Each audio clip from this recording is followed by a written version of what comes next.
Shalom, selamat pagi Bapak Ibu Saudara yang dikasihi di dalam Tuhan. Berjumpa di dalam program Selamat Pagi Bapak. Sebelum kita mengawali pagi hari ini, mari kita datang ke dalam hadirat Tuhan, memuji, memuliakan nama Tuhan, meninggikan nama Tuhan, menghampiri tahta Tuhan. Dan bahkan kita akan mendengarkan taburan firman Tuhan. Terlebih dahulu kita mau berdoa. Mengucap syukur Tuhan di pagi hari ini, pagi yang indah, pagi yang penuh berkat daripada Tuhan. Terima kasih Tuhan, Tuhan masih memberikan kami kesempatan untuk bangun di pagi hari ini. Dan Tuhan, sebentar sebelum kami mengawali aktivitas kami mau datang ke dalam hadirat Tuhan, memuji memuliakan nama Tuhan, bahkan mendengarkan firman Tuhan. Terima kasih Bapa, terima kasih di dalam nama Tuhan Yesus Kristus. Juru selamat kasih jiwa kami, haleluya, amin.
yang tiada duanya, dan Engkau tidak akan pernah meninggalkan setiap kami, Tuhan. Untuk mengali pagi hari ini Tuhan, kami datang ke dalam hadirat Tuhan, kami memuji muliakan nama Tuhan. Biarlah pujian kami dapat menyukakan hati Tuhan, dan sebentar Tuhan kami mau mendengarkan firman-Mu. Biarlah firman-Mu itu Tuhan dapat tertanam dalam hati setiap kami. Di dalam nama Tuhan Yesus Kristus, Juru Selamat kasih jiwa kami. Haleluya. Amin. Shalom Bapak Ibu Saudara yang dikasihi di dalam Tuhan. Kita berjumpa kembali di dalam program Selamat Pagi Bapa. Bapak Ibu Saudara, kita telah bersama-sama memuji muliakan nama Tuhan, dan tiba saatnya kita untuk mendengarkan firman Tuhan sebelum kita memulai hari ini. Dan izinkan saya Bapak Ibu Saudara untuk menyampaikannya bagi kita semua. Bapak Ibu Saudara, ini adalah minggu-minggu terakhir di mana kita membahas tentang tema Kristus adalah kemerdekaan. Pada kesempatan pagi ini kita akan melihat bagaimana Kristus memerdekakan kita dari dunia. Tema yang akan kita pelajari, yang akan kita bahas pada renungan firman Tuhan pagi hari ini adalah merdeka dari dunia. Sebelumnya Bapak Ibu Saudara, saya mengajak kita semua untuk membuka di dalam Galatia 6 ayat yang ke-14. Demikian firman Tuhan. Galatia pasal yang ke-6 ayat yang ke-14. Tetapi aku sekali-kali tidak mau bermegah selain dalam salib Tuhan kita Yesus Kristus. Sebab olehnya dunia telah disalibkan bagiku dan aku bagi dunia. Bapak Ibu Saudara, saya mengajak Bapak Ibu Saudara, mungkin yang di handphone terdapat versi lain, versi terjemahan sederhana Indonesia versi yang ketiga. Mari kita membuka juga di dalam Galatia 6 ayat yang ke-14, versi terjemahan sederhana Indonesia yang ketiga. Demikian firman Tuhan. Tetapi saya tidak akan membanggakan apapun kecuali Tuhan kita, Kristus Yesus yang disalibkan. Karena melalui penyaliban Yesus, bagi saya semua hal yang duniawi seakan sudah ikut dipakukan pada kayu salibnya. Dan saya secara rohani juga sudah mati bersama Dia terhadap semua hal yang duniawi. Demikian firman Tuhan. Bapak Ibu Saudara, di beberapa perusahaan, di beberapa kantor sering diadakan pemilihan karyawan teladan. Kita sering menjumpai di dunia kerja bagaimana karyawan teladan ini dipilih. Mereka yang terpilih biasanya adalah karyawan yang menguasai pekerjaannya. Mereka yang selalu tepat waktu, mereka yang memiliki disiplin tinggi, mereka yang memiliki perilaku baik, dan mereka yang jujur, serta hal-hal baik lainnya yang mereka lakukan.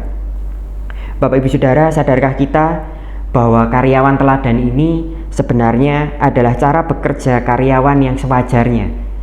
Mereka yang jujur, mereka yang berperilaku baik, mereka yang handal mengerjakan pekerjaannya. Bukankah ini semuanya adalah sudah sewajarnya kita lakukan sebagai seorang karyawan? Bapak Ibu Saudara, memang sudah sewajarnya kita bekerja demikian. Sebenarnya Bapak Ibu Saudara, kalau boleh sedikit frontal dikatakan bahwa tidak ada yang spesial dari hal ini. Tidak ada yang spesial dengan hal ini. Mereka bekerja sebagaimana seharusnya bekerja. Karyawan teladan ini bukan mereka yang melakukan sesuatu lebih, namun karyawan teladan ini kalau boleh kita melihat, karyawan teladan ini adalah mereka yang bekerja sewajarnya. Karyawan bekerja, sudah sewajarnya bukan seorang karyawan bekerja dengan jujur? Sudah sewajarnya juga seorang karyawan selalu datang tepat waktu. Sudah sewajarnya juga seorang karyawan bekerja mengerjakan tugasnya dengan baik. Sebenarnya Bapak Ibu Saudara, tidak ada yang spesial dengan tanda petik karyawan teladan ini.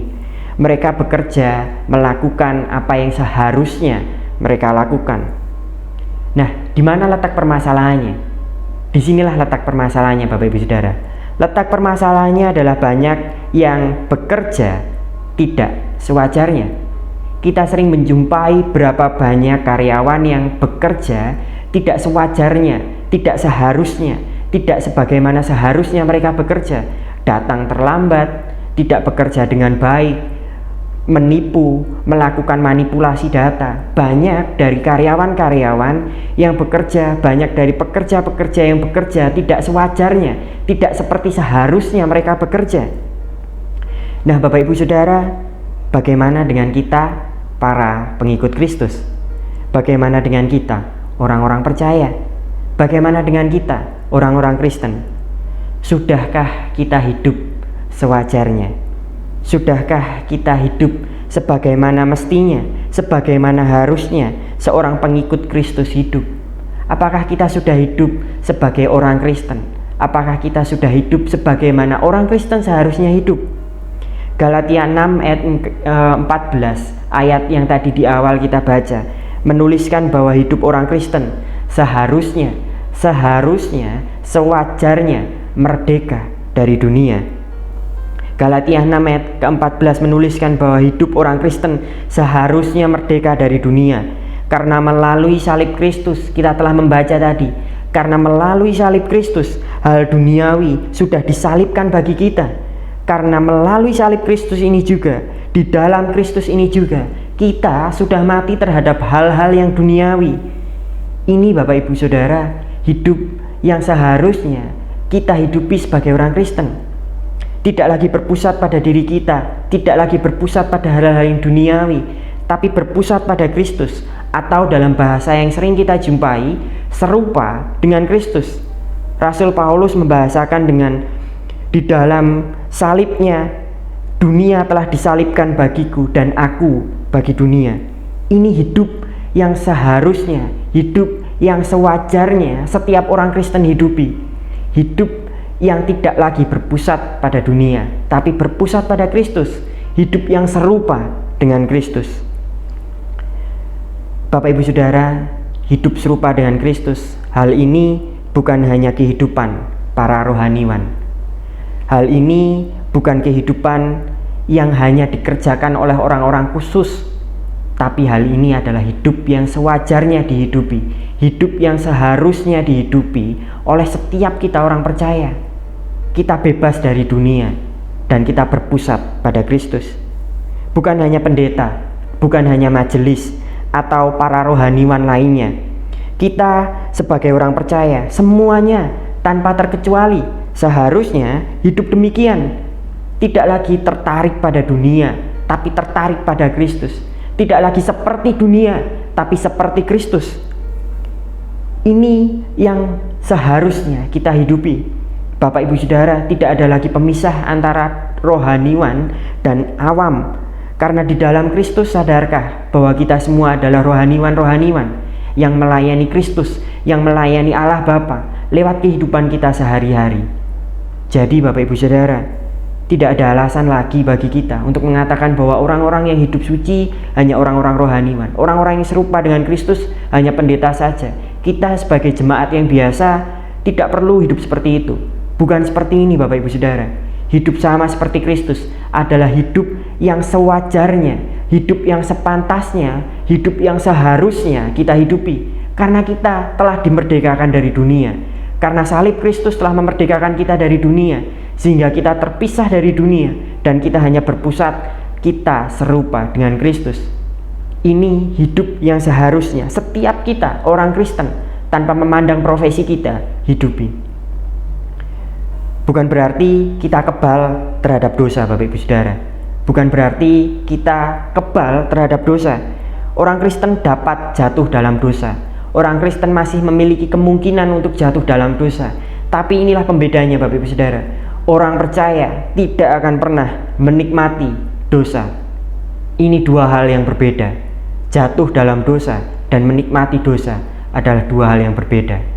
Seharusnya ketika kita percaya pada Kristus, salibnya memisahkan kita dari dunia, sehingga hidup kita tidak lagi sama seperti dunia, tapi sama seperti Kristus.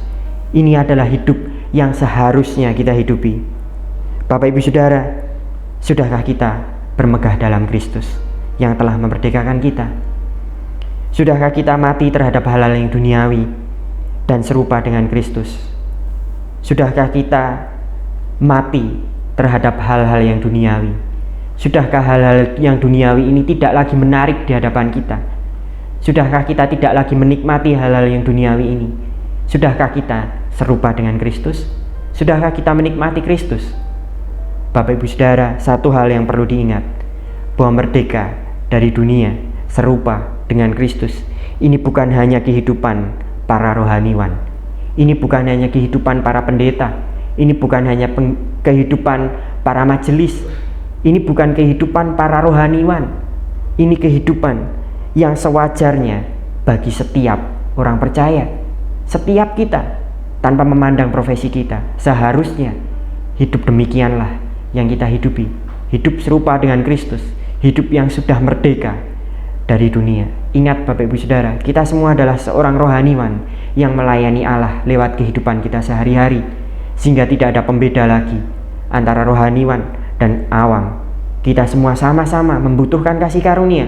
Kita semua sama-sama telah dimerdekakan oleh Kristus, dan kita semua sama-sama seharusnya hidup sebagaimana orang Kristen hidup serupa dengan Kristus dan hidup yang merdeka dari dunia. Saya selesai Bapak Ibu Saudara. Mari kita tutup firman Tuhan kesempatan pagi hari ini di dalam doa. Bapa, kami mengucap syukur untuk firman Tuhan pada kesempatan pagi hari ini. Kami boleh Tuhan ingatkan lagi bahwa inilah hidup yang seharusnya setiap orang Kristen hidupi.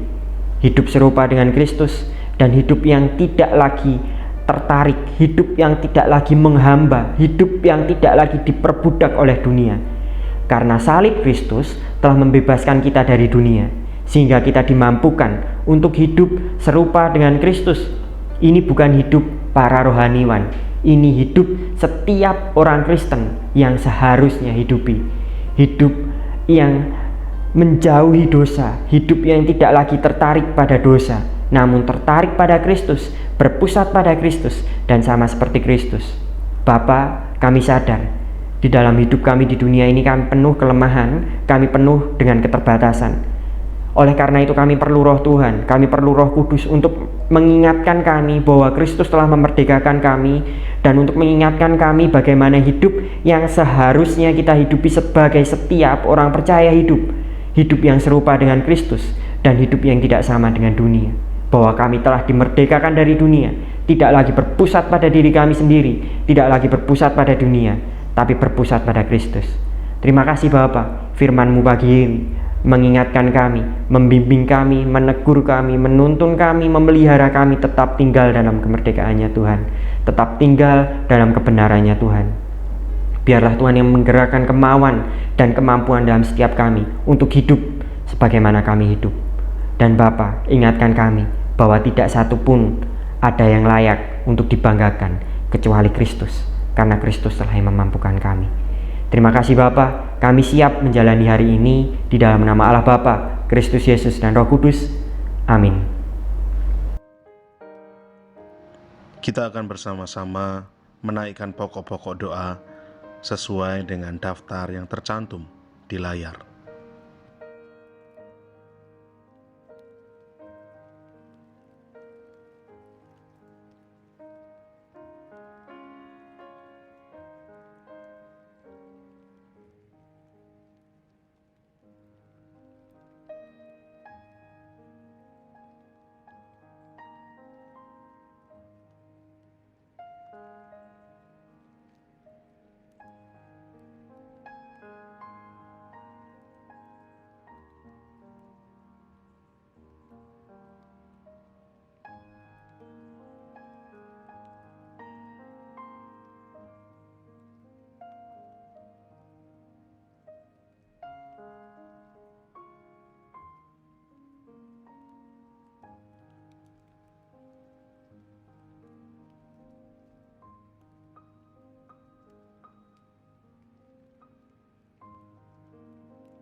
Bapa kami yang di sorga, dikuduskanlah namamu, datanglah kerajaanmu, jadilah kehendakmu di bumi seperti di sorga.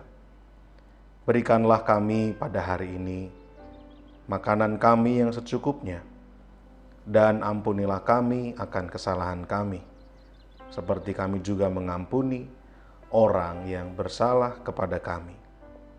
Dan janganlah membawa kami ke dalam pencobaan, tetapi lepaskanlah kami daripada yang jahat. Karena Engkaulah yang empunya kerajaan dan kuasa dan kemuliaan sampai selama-lamanya. Amin.